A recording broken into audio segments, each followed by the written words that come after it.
Good afternoon, members of parliament, support staff, radio listeners, TV viewers, those following via social media, and members of the media. Welcome to this public meeting number 6 for today, Monday, November 17th, 2025. I would like to give a special welcome to the Honorable Minister of Public Housing, Spatial Planning, Environment and Infrastructure, Mr. Patrice Gums Jr., and his support staff. We have established a quorum of 10 members. Please stand for a moment of silence.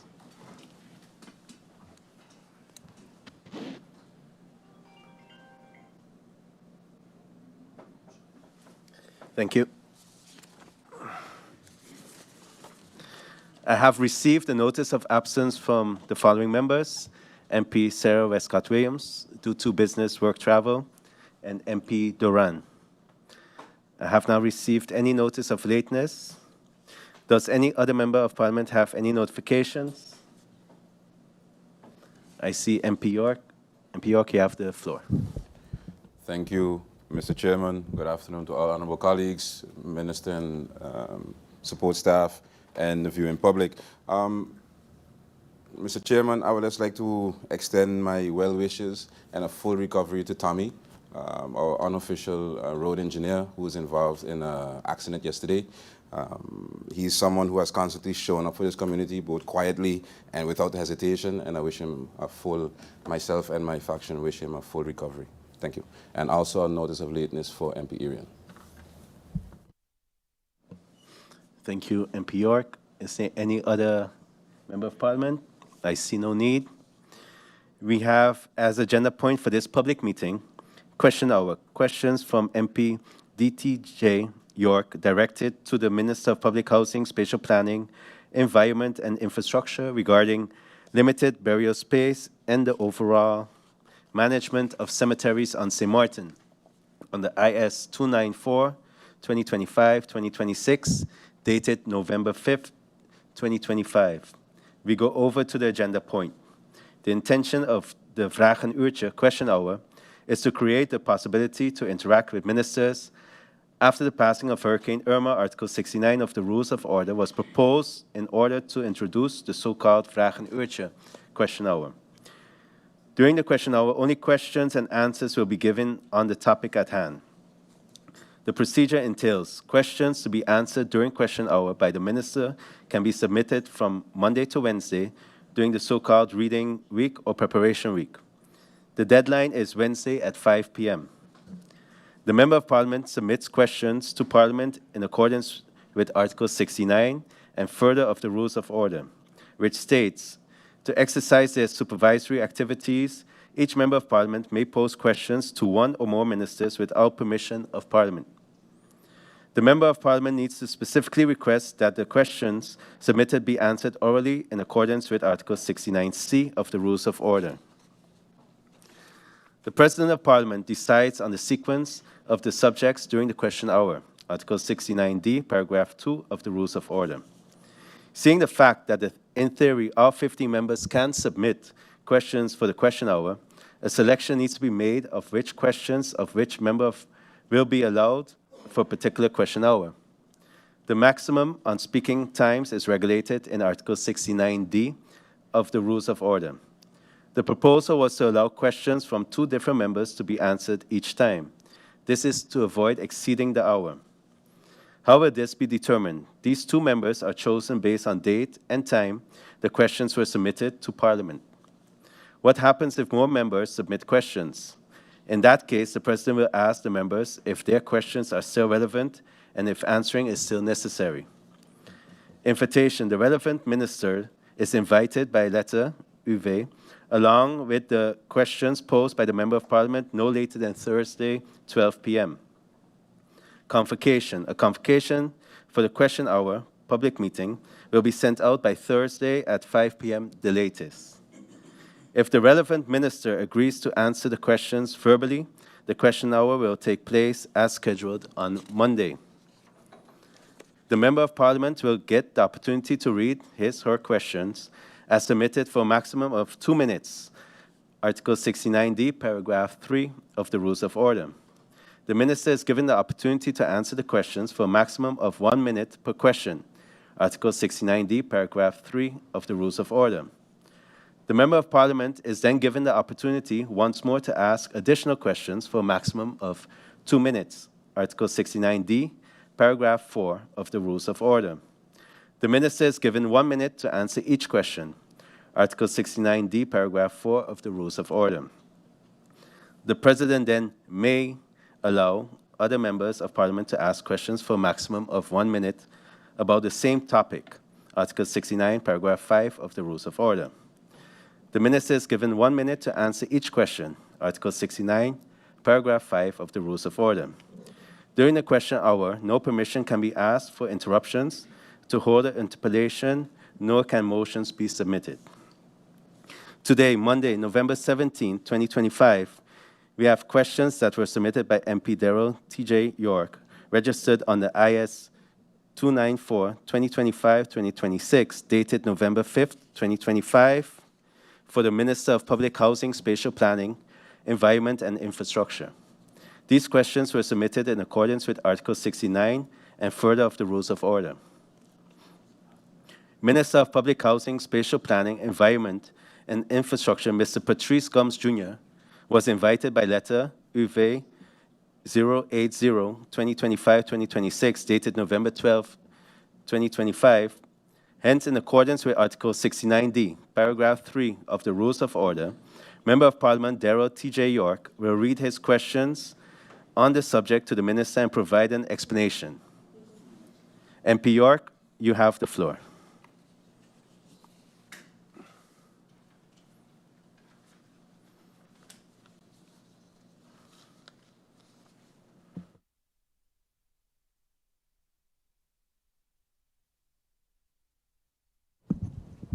Thank you, Mr. Chairman. Once again, good afternoon to all, Minister, guests in the Tribune, honorable colleagues, and the viewing public. Mr. Chairman, the request for the question hour stems from a growing sense of urgency across our districts regarding the state of our cemeteries. Community members have been increasingly vocal about what they are seeing on the ground. Burial sites filled to the limits, aging and deterioration of infrastructure, and families growing anxious about where their loved ones will be laid to rest in the future. This is not just a matter of available space, it reflects broader gaps in preparedness, long-term planning, and maintenance standards. From erosion threatening the KB Cemetery to widely circulated concerns about the Coolsack site nearing closure. These issues are touching households in real time. Given the gravity and sensitivity of the matter and the genuine concern being expressed across the country, it is essential that Parliament receives a clear, comprehensive plan and information from the Minister, at least information from the Minister this afternoon. Thank you, Mr. Chairman. Thank you, MP York. I now give the floor over to the Honourable Minister. Minister Gomes, you have the floor. Thank you, Mr. Chair.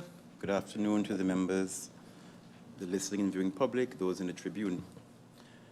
I'll refer to the question posed by MP York, and then I will just respond with an answer. To question 1.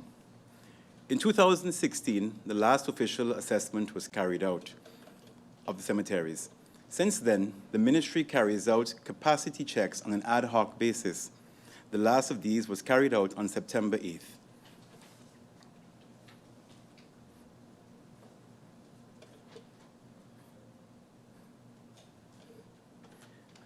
In addition, the occupancy rates, the number of burials that occurred as noted on September 8th were as follows. Methodist Cemetery, between January and September 2025, 4 burials. The Catholic Cemetery, 1 burial. KB Cemetery, 5 burials. Simpson Bay Cemetery, 2 burials. Coolsack Cemetery, 124 burials, for a total of 136 burials between January and September 2025, compared to 140 that took place last year. Question number 2. Families are encouraged to locate relatives on which to entomb their recently deceased.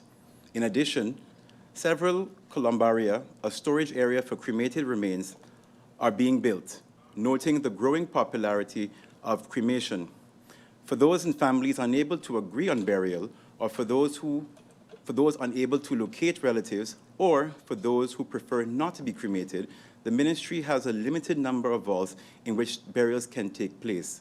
There's also currently an advice for an additional 51 vaults to be built in the cul-de-sac area. Question number 3. Yes, the government has identified a parcel of land referred to as remainder of Belvedere Estate for establishment of a new public cemetery. Question number 4. Yes, the ministry has begun consultations with various stakeholders for a development plan, the first of which will be the mapping of all existing cemeteries. Question number 5. Yes, at the beginning of this year, I announced plans to reuse burial spaces. There is currently no burial registry, which is in violation of Article 20 of the existing national ordinance. The mapping mentioned in response to question 4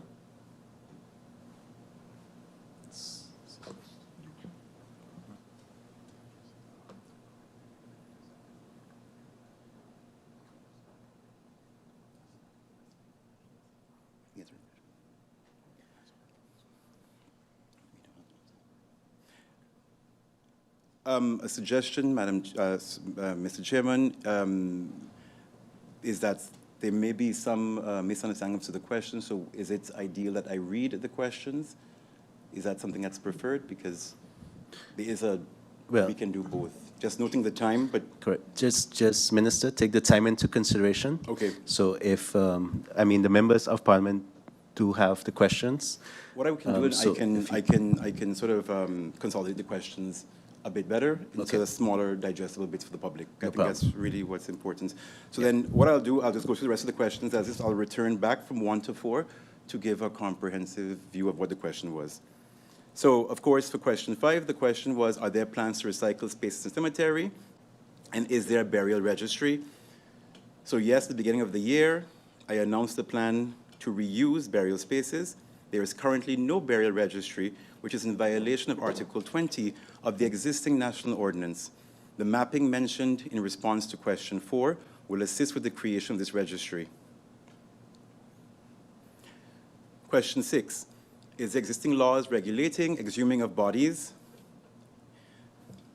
The national ordinance, which falls under the Ministry of VSA, is national ordinance amending the provisions regarding funerals and cemeteries and establishing regulations concerning burial rights and the transport of corpses from Sint Maarten to abroad and from abroad to Sint Maarten.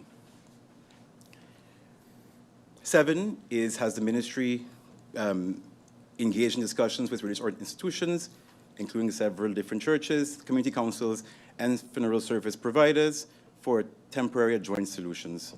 Yes, with all the aforementioned institutions, the impacted community councils, and service providers. Question 8, the status of the purchase of Belvedere approved in CapEx 2025. Government is awaiting the transfer of funds from Dutch government.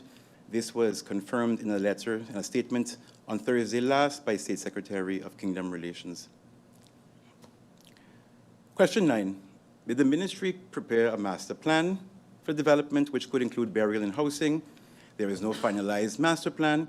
The government is currently engaged in the creation of one. We do already have preliminary concepts dividing the property into different zones to accommodate various needs, including burial and housing. What will the overall capacity of all cemeteries be between 2025-2035, and provide a breakdown per cemetery? As there's no current master plan for existing cemeteries, determining the exact overall capacity is not as straightforward. It's important to note that in 2016, I've stated the last full comprehensive analysis of all cemeteries were done, and of course, we're willing to share at that time what was the number of spaces available at the time. Simpson Bay had an estimated additional 40 graves that could be built in 2016. K-Bay had an additional 55 vaults that could be built in 20 in-graves. Cul-de-sac had no remaining free square meters, but only limited vault construction.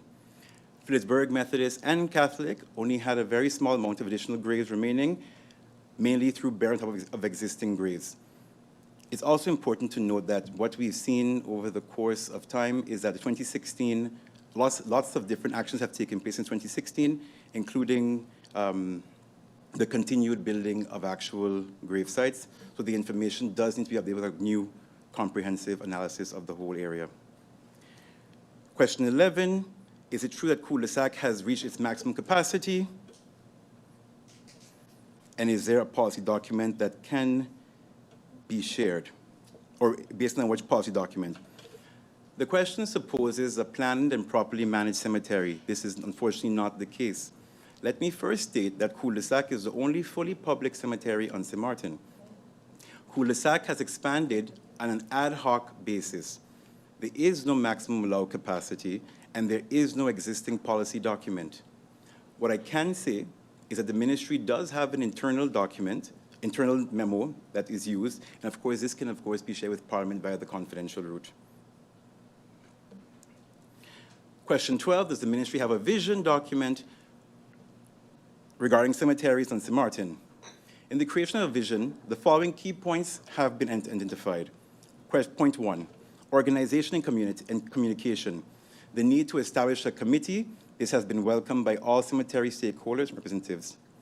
Point 2, proper spatial planning, mapping, redesign, and beautification of cemeteries, i.e. the creation of green spaces. Point 3, financial. Legal amendments that align with current needs.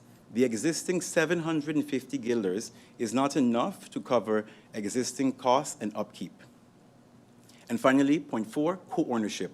Outline the responsibilities of private cemeteries versus the responsibility of government. Question 13, did the ministry develop any policy document related to cemeteries on Sint Maarten? As stated before, there is no policy document, but there is indeed an internal memo which will be shared, which can be shared via the confidential route. What is the plan of the ministry to protect K-Bay Cemetery? Discussions with the K-Bay Community Council have focused on reinforcement of the existing perimeter wall on the western half of the cemetery and the construction of a wall on the eastern half to protect against storm surge. In addition, improvement of drainage at the main entrance, reorganization, enhanced accessibility, and beautifications are in the plans for the cemetery. The ministry is busy now with a plan for financing with potential for private-public partnership, and of course, once confirmed, the council will be invited to discuss the proposal. Question 15, seemingly the present status of cemeteries does not have the attention of the ministry. Why is this the case? That is an incorrect statement. The cemeteries have formed an integral part of our priorities over the course of this year. It is important to recognize that efforts are ongoing to ensure that issues uncovered aren't allowed to continue in future or reproduce a new cemetery. And for the record, I'll just repeat questions 1 through 4. MP York's first question, when did the ministry conduct the last official assessment on available burial space within the cemeteries, and what were the findings? Question 2, what immediate short-term measures is the ministry taking to address the urgent lack of burial space? Question 3, has the ministry identified any parcel of land suitable for establishment of a new public cemetery, and if so, where? And finally, question 4, has the ministry initiated a planned cemetery development or expansion plan, and what is the proposed timeline for implementation of this? With that, Mr. Chairman, we have come to responses to the questions. Thank you, Minister Gums. I now give the floor, if needed, to MP York, who has the opportunity to ask additional questions for a maximum of 2 minutes. MP York, you have the floor. Thank you, Mr. Chairman, and thank you to the Minister for his answers. Mr. Chairman, I just have a few follow-ups. The Minister referred to the burial registry, that there is no burial registry. Oh shucks. Yeah.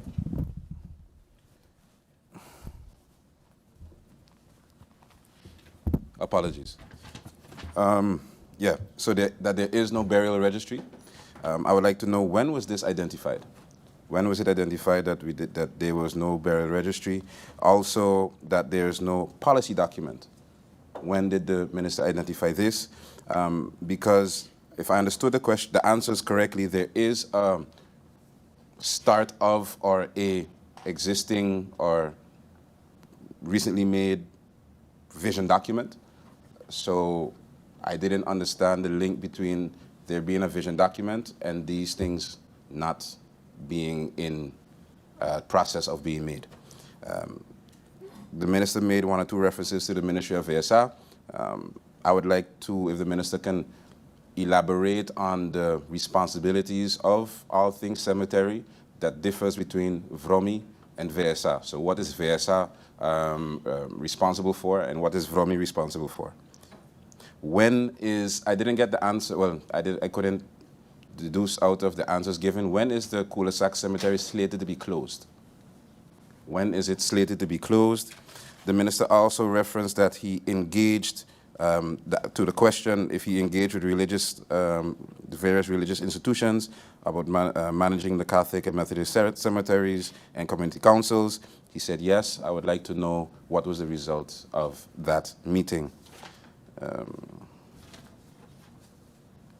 And that would be it, Mr. Chairman. Thank you. Thank you, MP York. Based on the questions.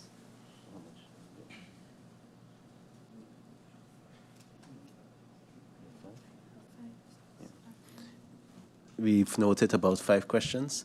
Minister, if you can go straight into answering of those questions. Minister, you have the floor.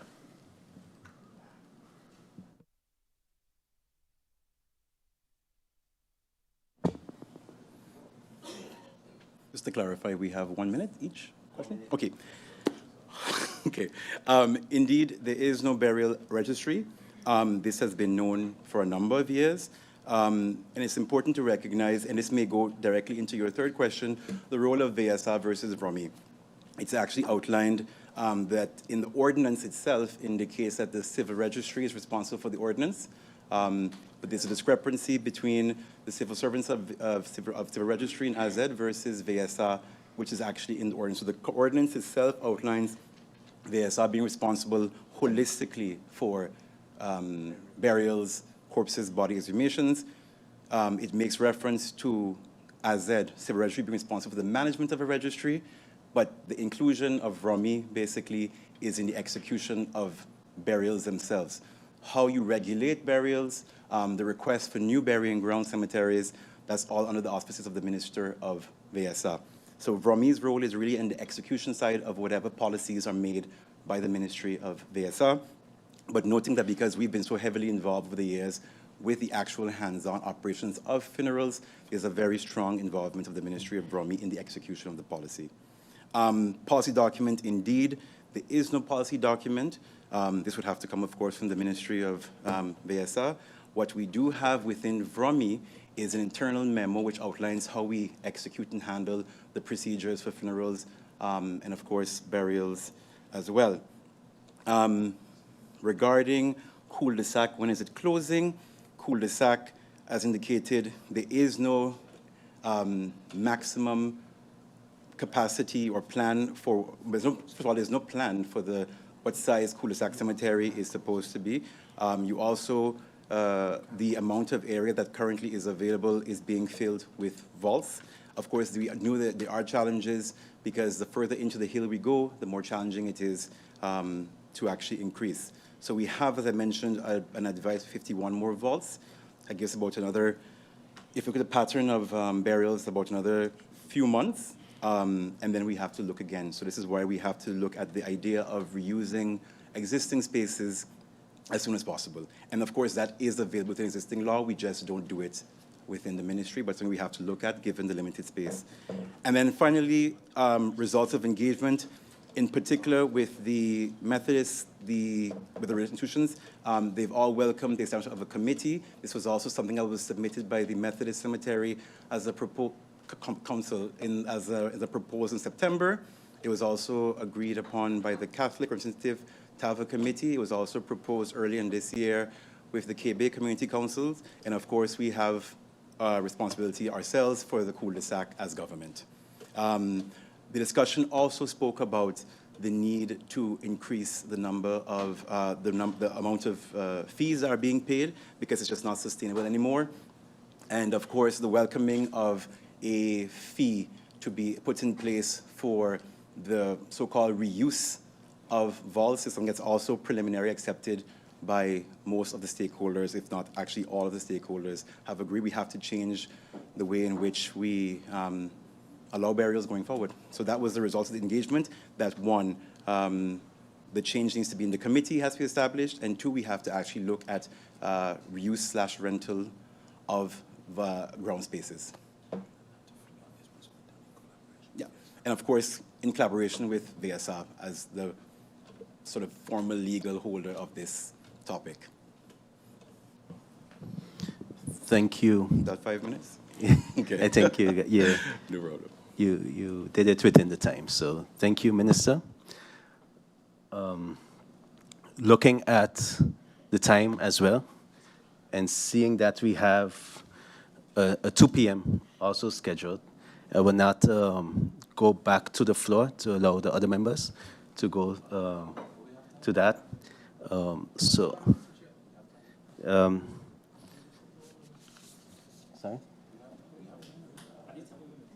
Yeah, but I want to make sure, I want to allow, if I do go to the floor, to allow every member of parliament opportunity. So I don't find it will be equal to or fair not to have the opportunity for our members to freely be able to ask their questions to the member. And seeing that we have a 2 o'clock scheduled, I therefore will not go over to the floor of Parliament. So with that being said, I would like to thank the Honourable Minister of Public Housing, Spatial Planning, Environment and Infrastructure, Mr. Patrice Gomes Jr., and his support staff for participating here today. Ladies and gentlemen, we have come to the end of this question hour. I thank you all for your participation and hereby close this question hour. Meeting closed.